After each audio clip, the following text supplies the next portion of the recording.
724. That's the number of billionaires that America has. 1.8 out of every 1 million people is a billionaire.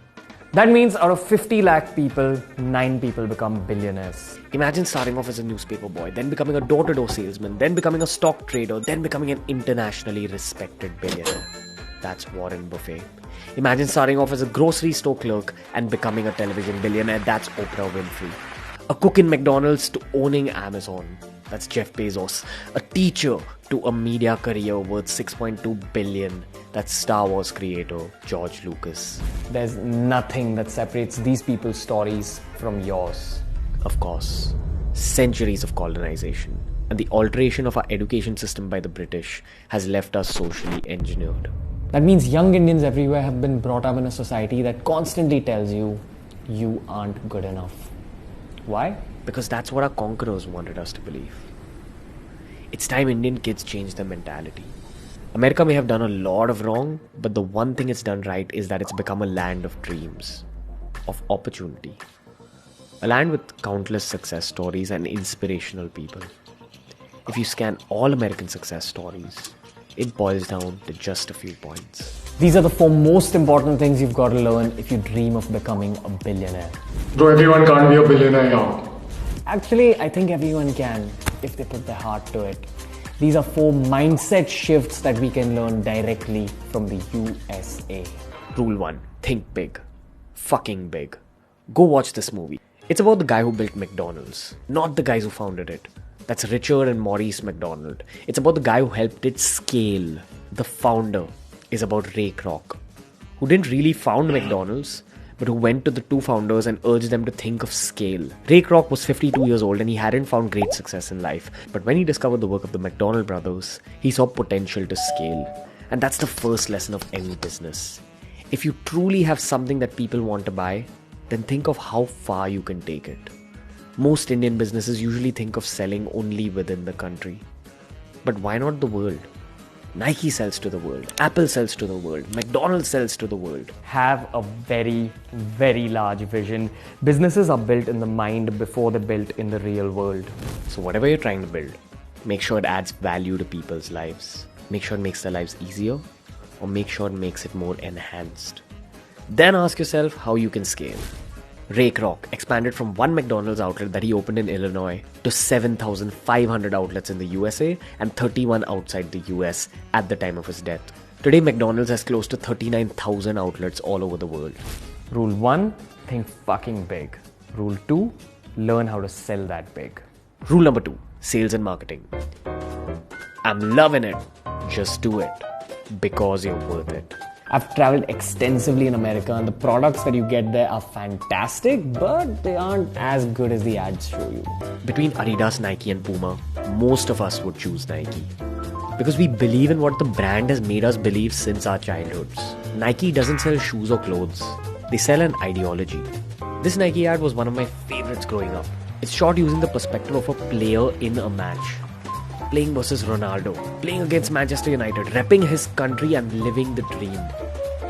Nike's marketing strategy, no matter what the ad is about, it's always the same concept. It's always about making you feel like you're the athlete, making you feel like you're within the ad.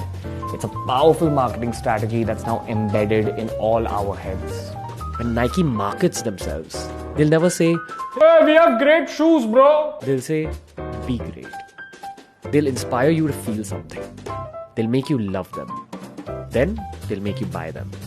That's good marketing. When you market well like Nike or McDonald's do, your sales game is automatically off to a great start. For the rest of the sales game, you need sales skills. What are sales skills? This is a topic that could go on forever, but if I had to boil it down to 3 points, they'd be the following. First, create insecurity, like Apple does. Each new iPhone is not significantly different from the previous one, but people still buy it because of FOMO. Somehow create FOMO in your buyer's mind. Good marketing can also do this trick. Second, give the buyer options. In India, we buy sneakers from Nike stores or Adidas stores. In America, sneakers, especially the expensive ones, are bought from sneaker companies. These sneaker companies hold sneakers of all brands. They're giving their consumer options. They're giving their consumer a choice between Nike, Adidas and Puma sneakers. Choices make the buyer feel important. and therefore more likely to spend. A lot of American businesses were marketed through door-to-door salesmen, and years of experience of these door-to-door salesmen resulted in this psychological trick. Number 3, trust yourself. A nervous salesman is a bad salesman, and nervousness is not a part of American culture. Confidence is. Fortunately for them, they didn't grow up in a socially engineered society. They're not shy like most of us, or most Asians in general. Americans communicate, and that's why they're confident while talking to strangers. Confidence is the basis of sales, and confidence is something you can constantly work on. If you truly wish to work on your confidence, remember that it's also an outcome of studying. Rule number 3, study the important stuff. 53% of Americans own some stock in the American Stock Exchange. Compare that to India's 4% in the Indian Stock Exchange. The average American is more likely to have a powerful personal finance game as compared to the average Indian. But India has the potential to have one eventually. With the COVID-19 pandemic, personal finance content is taking off on the Indian internet. More people than ever are expected to be a part of the Indian stock market going forward. And remember, it isn't risky. If you believe that it is, it's an outcome of the social engineering that's affecting you. Investing in the stock market is just like a science. It's a skill that you can learn. It's a skill that you can get better at. Americans have been doing this for decades now. An intelligent person in the 1930s played a strong personal finance game that allowed his kids and his grandkids to have comfortable lives. In 2021, of the 10% of the richest American families, 92% of that richest layer own stock in the stock market. If not for yourself, knowing how the stock market works will be very beneficial for your family. But this isn't a stock market 101 video. We'll make one of those eventually. This video is about America. Let's talk about some cool American companies that benefited from the American stock market. Tesla, Apple, Boeing. All these companies are listed in the American stock market. Some of these, like Apple and Tesla, truth be told, everyone knows they're going to be growing constantly over time for a very long time. There's a lot of money waiting to be made in the American stock market. It's 2021, and once you've learned the basics of the stock market, the next step is to expand your earning horizons by applying your learnings abroad. It's about time that India begins a powerful personal finance game. There's a lot of money to be earned beyond mutual funds and fixed deposits. But the money is earned by the learners and the brave. Don't let the US market scare you. Which brings me to rule number 4. Rule 4. A risk-taking, fearless mindset history. Ever wondered why some of your relatives always discouraged you from taking risks? From becoming an actor, a cricketer, an entrepreneur.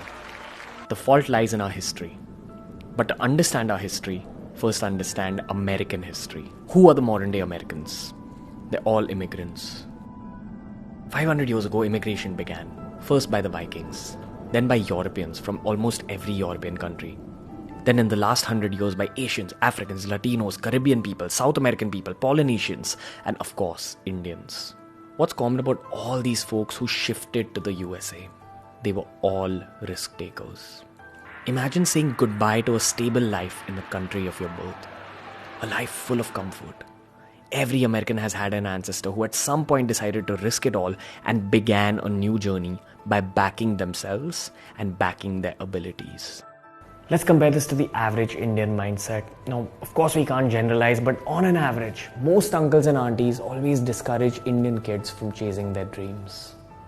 Just remember that the next time an uncle or auntie discourages you from chasing your dreams, what they're truly saying is, I wouldn't have been able to do this, so how do you think you're going to be able to do it?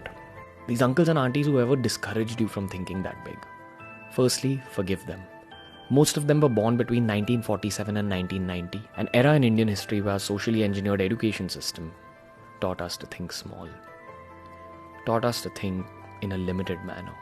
After the Indian economy opened up in 1990, we were exposed to a lot of American and international culture through our televisions, through the products we used, through the advertising we saw, through the sports we watched, and especially because of those few Indian risk takers who taught us to think big by leading the way, starting from the 1990s. A reflection of this evolution was seen in the Indian cricket team that evolved from a fearful team in the early 90s to the fearless team that we know now. It happened gradually, and it's also a cultural reflection of the evolution of India over this time period. Big thinking begins by taking risks. You can't always play it safe, especially if you want to make it big in life. So be brave when someone discourages you and back yourself when people doubt you. America had the advantage of having a culture that celebrated entrepreneurs, risk takers, big thinkers. In India, we don't really have that kind of culture, but it's changing. But India's also got its positives that we can use to our advantage. A massive young population, a huge middle class which is rapidly becoming richer and therefore having access to more spendable income, a huge rural population that's waking up to the content that the rest of the world has been consuming for years. India is rapidly catching up with the rest of the world. There's more business opportunity here than anywhere else in the world. And the people who will be able to sell the products to the Indians are the people who understand them the best, the Indians.